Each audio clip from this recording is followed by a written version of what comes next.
जय Hind students, class 9th chapter 8 quadrilaterals चतुर्भुज।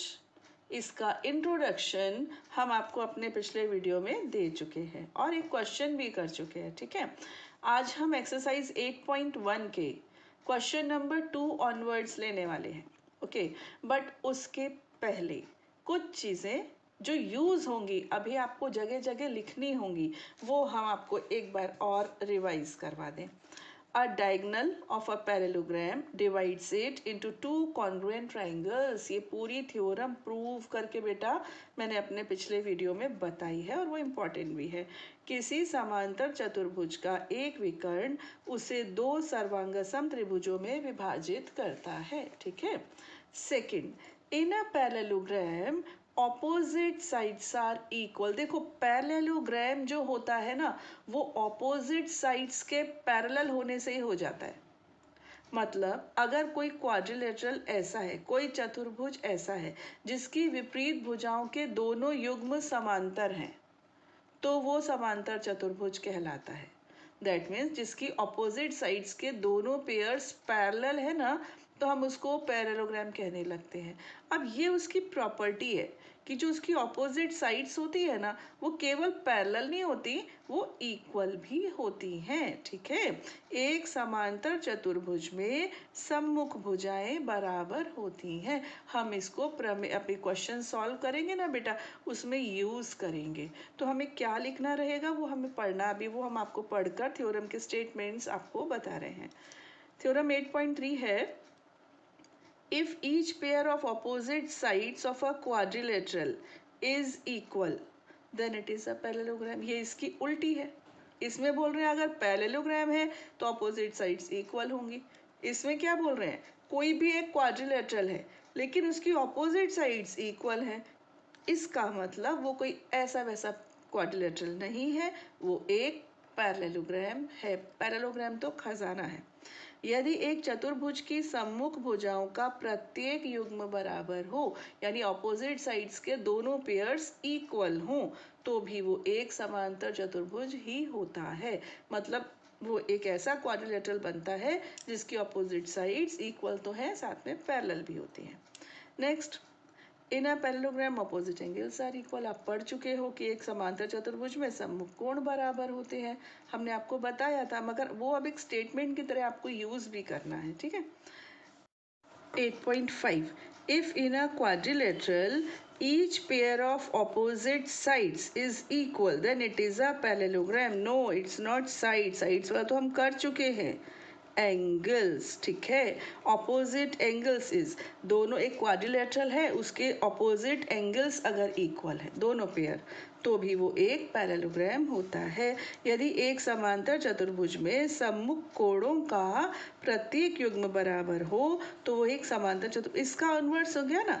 इसमें क्या बोल रहे हैं, एक पैरेललोग्राम है तो ऑपोजिट एंगल्स इक्वल होंगे। इसमें क्या बोल रहा है, अगर ऑपोजिट एंगल्स इक्वल हैं इसका मतलब वो एक पैरेललोग्राम है। ठीक है ना। Next 8.6, the diagonals of a parallelogram bisect each other. आपको पता है समांतर चतुर्भुज के विकर्ण एक दूसरे को परस्पर समद्विभाजित करते हैं। अब इसकी कन्वर्स होगी, मुझे पक्के से पता है। 8.7, if the diagonals of a if the diagonals of a quadrilateral bisect each other then it is a parallelogram। देखो आ गई ना इसकी कन्वर्स। पैरेललोग्राम है तो उसके डायगोनल्स बाइसेक्ट करेंगे। अगर डायगोनल्स बाइसेक्ट करते हैं इसका मतलब वो एक पैरेललोग्राम है। यदि एक चतुर्भुज के विकर्ण एक दूसरे को समद्विभाजित करें तो वह एक समांतर चतुर्भुज होता है। ठीक है ना, समझ में आ गया। तो ये एक दूसरे के कन्वर्स चल रहे हैं। एक बार यहाँ से लेती हूँ 8.8, थोड़ा रुक के करेंगे। ये बिल्कुल अलग थी। एक पैरेललोग्राम का जो डायगोनल है ना, वो उसको दो कॉन्ग्रुएंट ट्रायंगल्स में डिवाइड करता है। इसमें क्या है, पैरेललोग्राम है तो ऑपोजिट साइड्स इक्वल होंगी। इसमें क्या है, अगर ऑपोजिट साइड्स इक्वल हैं तो वो एक पैरेललोग्राम होगा। उल्टा हो गया। यहाँ पर क्या है, पैरेललोग्राम है तो ऑपोजिट एंगल्स इक्वल होंगे। यहाँ पर क्या है कि अगर ऑपोजिट एंगल्स इक्वल हैं that means it is a parallelogram. फर्क आ रहा है ना। समझ में, है ना। यहाँ पर क्या है कि एक पैरेललोग्राम है तो डायगोनल्स एक दूसरे को बाइसेक्ट करेंगे, और यहाँ पर क्या कह रहे हैं कि अगर डायगोनल्स बाइसेक्ट करते हैं इसका मतलब वो एक पैरेललोग्राम है। डायगोनल्स बाइसेक्ट करते हैं हिंदी में क्या बोलेंगे, विकर्ण समद्विभाजित। अगर किसी चतुर्भुज के विकर्ण एक दूसरे को समद्विभाजित करते हैं तो वह एक समांतर चतुर्भुज होता है। ठीक है। Theorem 8.8, a quadrilateral is a parallelogram if a pair of opposite sides is equal and parallel। एक क्वाड्रिलेटरल एक समांतर चतुर्भुज होगा, कोई चतुर्भुज एक समांतर चतुर्भुज होता है यदि उसकी सम्मुख भुजाओं का एक युग्म बराबर और समांतर हो। तो इसको आप थ्योरम 8.8 की तरह याद रखना। जैसे कि अभी मैं इसको यूज़ करूँगी ना तो मैं आपको पूछूंगी कि 8.8 का स्टेटमेंट क्या था वो। ठीक है। तो इसमें क्या है बच्चों, ये बड़ा प्यारा स्टेटमेंट है कि ये मैं यहाँ पर बनाती हूँ, चलो यहाँ बनाती हूँ। एक क्वाड्रिलेटरल है, ठीक है। इसकी अपोजिट साइड्स का एक पेयर, ओनली वन पेयर, दो पेयर्स की जानकारी नहीं है, एक पेयर की जानकारी है। ये इक्वल भी है, ये पैरेलल भी है, तो भी ये एक पैरेललोग्राम डिक्लेयर हो जाएगा। Got it. अगर ऑपोजिट साइड्स का एक पेयर भी पैरेलल और इक्वल दोनों होना चाहिए तो फिर ये पैरेललोग्राम है। तो इसको जब भी मैं आपको बोलूंगी ना बेटा, मैं आपको बोलूंगी कि थ्योरम 8.8 का स्टेटमेंट क्या था बच्चों, तो आप मुझे बताओगे। Got it. अब हम आते हैं एक्सरसाइज 8.1 के क्वेश्चन नंबर 2 पर। हियर इज द क्वेश्चन, यदि एक समांतर चतुर्भुज के विकर्ण बराबर हो तो दर्शाइए कि वह एक आयत है। If the diagonals of a parallelogram are equal, then show that it is a rectangle। बच्चों अब एक बहुत भेद की बात मैं आपको बता रही हूँ, ये आपको बहुत काम आएगी। सुन लीजिए बहुत ध्यान से। कोई भी एक क्वाड्रिलेटरल है, मैंने बनाया तो ये एक जो है वो रेक्टेंगल जैसा बन गया, आयत जैसा। तो कैसा भी हो, एक पैरेललोग्राम टाइप का क्वाड्रिलेटरल है। ठीक। इसमें आपको 3 चीज़ें दी जाएंगी। बहुत ध्यान देना बच्चों, ये बहुत प्यारी चीज़ है। 3 चीज़ें। पहला कि डायगोनल्स इक्वल हैं, या तो बोल देंगे डायगोनल्स इक्वल हैं, या बोलेंगे डायगोनल्स इक्वल हैं ये प्रूव करो, या तो दे देंगे कि इक्वल है या बोलेंगे बताइए कि इक्वल है। अगर ऐसा है तो ये वाले 2 ट्रायंगल लिए जाते हैं, DAB और CBA। ध्यान रहेगा कौन से, ट्रायंगल DAB, इसमें ये वाला DB वाला आ गया है ना जो डायगोनल है, और दूसरा ट्रायंगल कौन सा लिया जाएगा, CBA। DAB और CBA, इसमें क्या होगा बच्चों, AB कॉमन होगी, है ना, और ये दोनों डायगोनल्स आ जाएंगे। तो ये कब लेना है, जब डायगोनल्स या तो इक्वल गिवन है या तो इक्वल प्रूव करने हैं। ओके। सेकंड केस में अगर आपको दिया है कि डायगोनल्स बाइसेक्ट ईच अदर, ये परस्पर समद्विभाजित करते हैं, अगर ऐसा दिया है तो ये वाले 2 ट्रायंगल लेने होते हैं ऑपोजिट वाले। क्या नाम है इनके, AOB और COD। याद रहेगा, ऑपोजिट। ये कब लेने हैं, जब डायगोनल्स बाइसेक्ट ईच अदर दिया हो या प्रूव करना हो। ठीक है। थर्ड एंड लास्ट, अगर ऐसा दिया है कि ये जो डायगोनल्स है ना ये परपेंडिकुलर है, डायगोनल्स एक दूसरे पर लंबवत हैं, तो अगर ये दिया है तो या फिर प्रूव करना है तो दोनों केसेस में ये वाले ट्रायंगल लिए जाते हैं एडजेसेंट, चिपके हुए। कौन कौन से, AOB और BOC। ठीक है। अब बच्चों ये एक एग्जाम्पल है। अगर देखो मैंने आपको बोला आप ले सकते हो DAB और CBA, आप ऐसा भी कर सकते हो कि इसको कॉमन कर लो, तो फिर कौन कौन से लेने पड़ेंगे, ABC और DCB। ठीक, अगर इसको कॉमन करना चाहो तो आप लोगे ADC और BCD। अगर इसको कॉमन करना चाहो तो CDA BAD, कोई भी ले सकते हो। ठीक है, अब ऑपोजिट में दो चॉइस है, एक तो ये जो मैंने ली, एक ये भी हो सकती है AOD और BOC, ये दोनों भी हो सकते हैं ऑपोजिट में। ठीक है, थर्ड में ये दोनों एडजेसेंट, तो मैंने ये दोनों लिए, आप ये दोनों भी ले सकते हो, आप ये दोनों भी ले सकते हो, आप ये दोनों भी ले सकते हो, बट लेने एडजेसेंट हैं। तो ये तीन चीज़ें आपको बच्चों याद रखनी है, बस उसके बाद 8.1 बहुत ईजी है। ठीक है, तो ये रहा मेरा सेकेंड क्वेश्चन।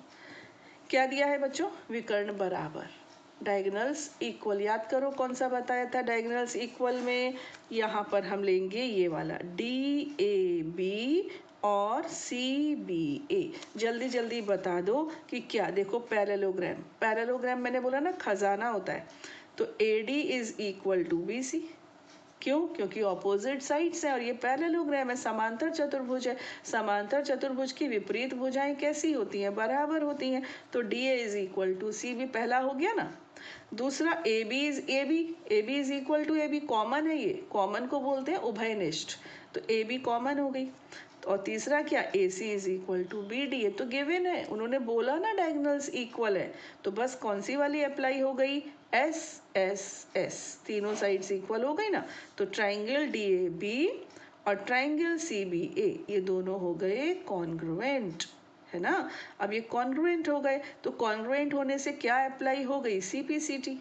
CPCT से angle A and angle B ये दोनों इक्वल हो गए। CPCT, ट्राइंगल DAB में A आ गया और ट्राइंगल CBA में B आ गया, तो CPCT अप्लाई हो गई, ये दोनों इक्वल हो गए। इतना क्लियर हो गया ना, ये दोनों इक्वल, यहाँ तक आ गया। अब बच्चों आपको पुराना चैप्टर 6 पर जाना होगा। चैप्टर 6 में आपने सीखा है कि जब दो लाइंस पैरेलल हो और उनको एक ट्रांसवर्सल कट करे तो तीन काम होते हैं, तीन बातें होती हैं। पहली होती है, इंग्लिश और हिंदी बेटा आप लोग कंफ्यूज नहीं होना, क्योंकि ये जो टर्मिनोलॉजी है ना वो कॉमन जैसी ही है, तो हिंदी वाले भी समझ लो कि जब दो रेखाएं समांतर हों और उनको तिर्यक रेखा काटे तो तीन स्थितियां होती हैं। पहले पेयर बनते हैं एंगल्स के, वो होते हैं अंतः एकांतर कोण, ऑल्टरनेट इंटीरियर एंगल्स, और वो इक्वल होते हैं। दूसरे बनते हैं संगत कोण, कॉरेस्पॉन्डिंग एंगल्स, वो भी इक्वल होते हैं। तीसरे बनते हैं ये कॉन्जिक्यूटिव इंटीरियर एंगल्स, क्रमागत अंतःकोण, और ये बराबर नहीं होते, इनका योग 180 होता है, इनका सम 180 होता है। अब A और B दोनों इक्वल है और इनका सम 180 है। आप मुझे बता दो, दो चीज़ें बराबर बराबर हैं और जोड़ा तो 180 हो रही हैं, इसका मतलब वो 90 की है ना, फिर इसका मतलब, क्योंकि दोनों इक्वल है। बात को समझे आप, है कि नहीं? दोनों इक्वल हैं और टोटल 180 है, सम 180 है, इसका मतलब दोनों 90 ईच हैं। तो ये 90 हो गया, ये भी 90 हो गया। अब ये एक समांतर चतुर्भुज है, पैरेललोग्राम है, इसके ऑपोजिट एंगल्स तो इक्वल होते हैं, तो हमको पता है। तो A 90 है बच्चों, तो C भी 90 है, और अगर B 90 है तो D भी 90 है, चारों 90 हो गए, है ना। तो जब चारों एंगल्स 90 हैं तो फिर ये पैरेललोग्राम फैमिली का कौन सा मेंबर है? ये एक रेक्टेंगल है, आयत। ठीक, अब इसको मैंने बहुत सिस्टमेटिकली लिख कर दिया है। गिवन में लिख दिया कि ABCD इज अ पैरेललोग्राम और AC is equal to BD। ABCD एक समांतर चतुर्भुज है जिसमें AC और BD बराबर हैं। शो क्या करना है कि ABCD एक रेक्टेंगल, ABCD एक आयत है।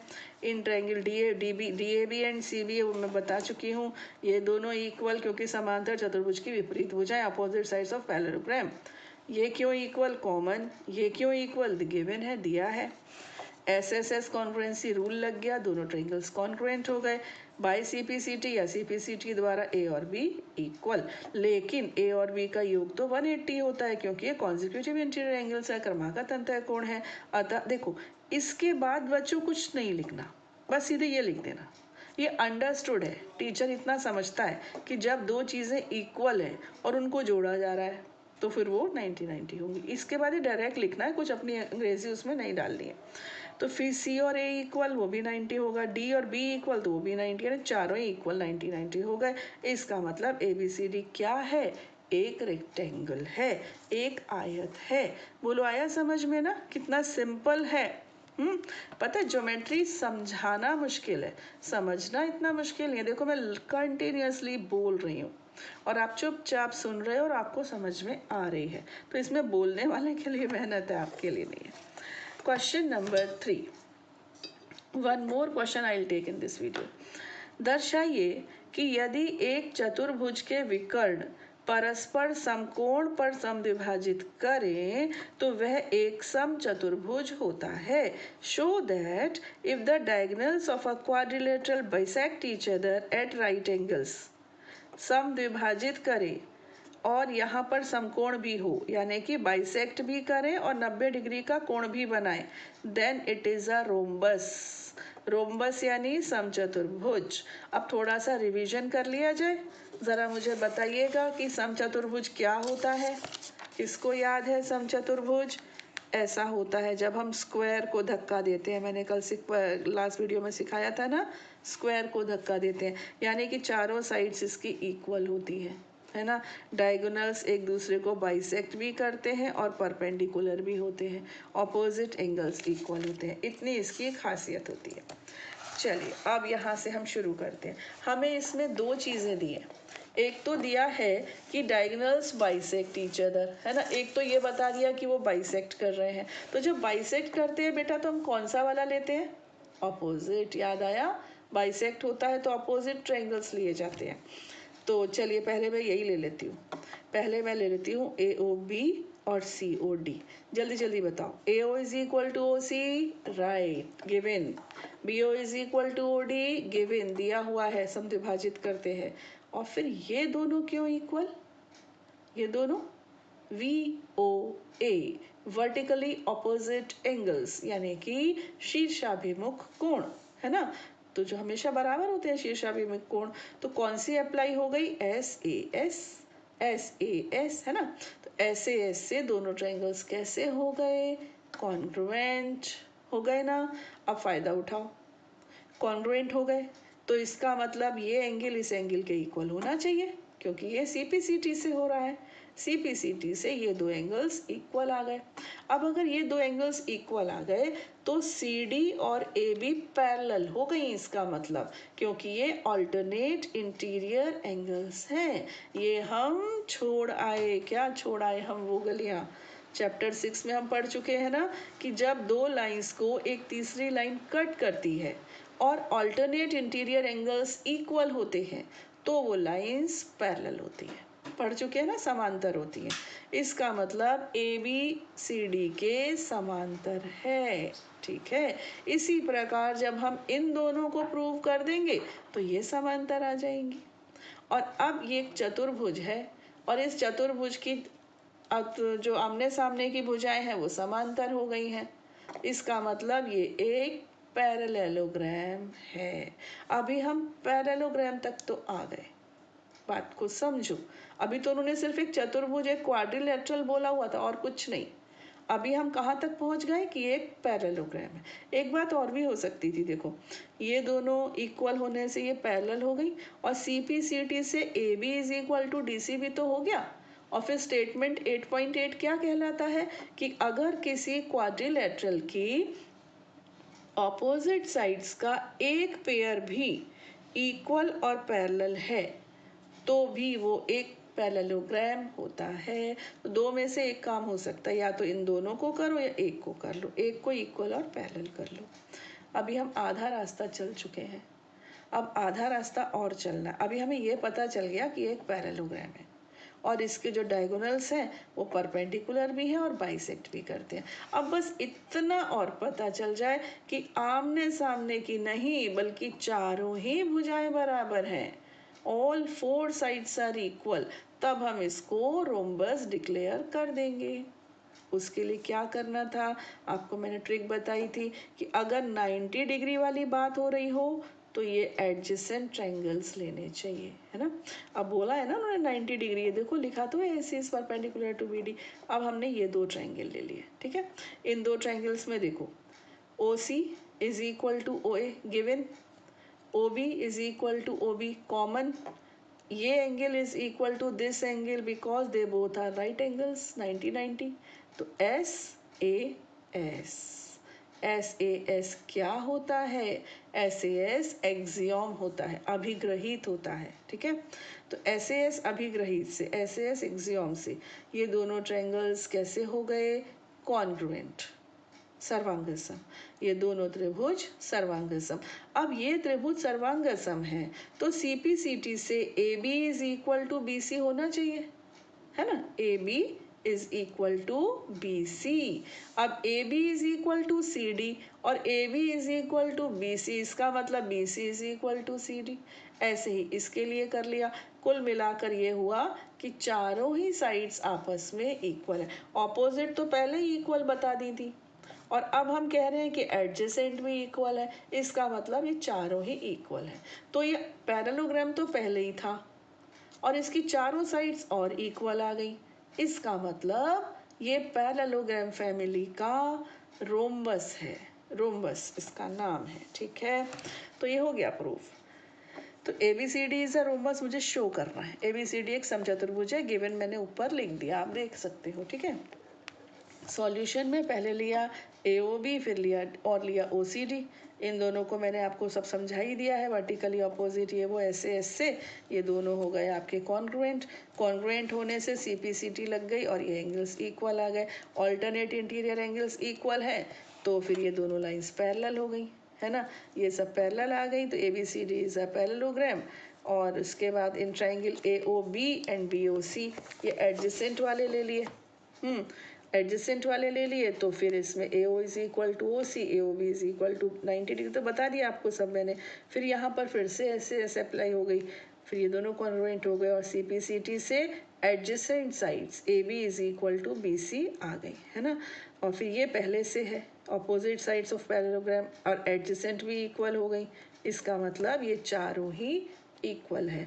All four sides are equal, therefore it is a rhombus. यहाँ पर एक छोटा सा आप सुधार कर लीजिए, यहाँ पर जो दोबारा लिखा है ना इसको लिख दो आप AB is equal to CD, CPCT से, ठीक है। Alternate interior angles equal and AB is equal to CD। अब यहाँ पर क्या करना, आप थ्योरम 8.8 का स्टेटमेंट लिख देना। थ्योरम 8.8 का स्टेटमेंट क्या है, if one pair of opposite sides is equal and parallel, if one pair AB और ये हटा दीजिए, ये वाला AB एंड CD, ठीक है।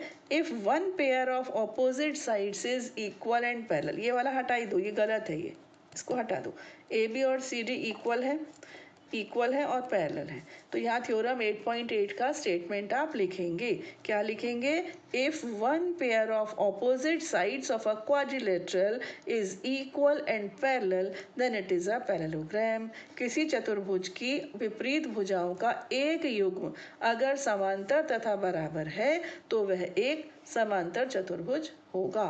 बस इस वजह से ये पैरेललोग्राम हो गया और पैरेललोग्राम होने के बाद हो गया सवाल। तो बस आपको क्या याद रखना है, मैंने आपको दोबारा बता दूं, अगर डायगोनल्स इक्वल हैं तो ये वाले ट्रायंगल लेने हैं, अगर डायगोनल्स बाइसेक्ट करते हैं तो ऑपोजिट लेने हैं, अगर डायगोनल्स परपेंडिकुलर हैं तो एडजेसेंट लेने हैं। इन चीज़ों का आपको ध्यान रखना है, ठीक है। तो अभी हमने इस वीडियो में 2 क्वेश्चंस लिए हैं क्योंकि हमने थ्योरम भी डिस्कस की थी बच्चों। तो अब हम नेक्स्ट वीडियो में अपने इसके आगे के क्वेश्चंस लेंगे, ठीक है। तब तक खुश रहिए, आबाद रहिए, जय हिंद।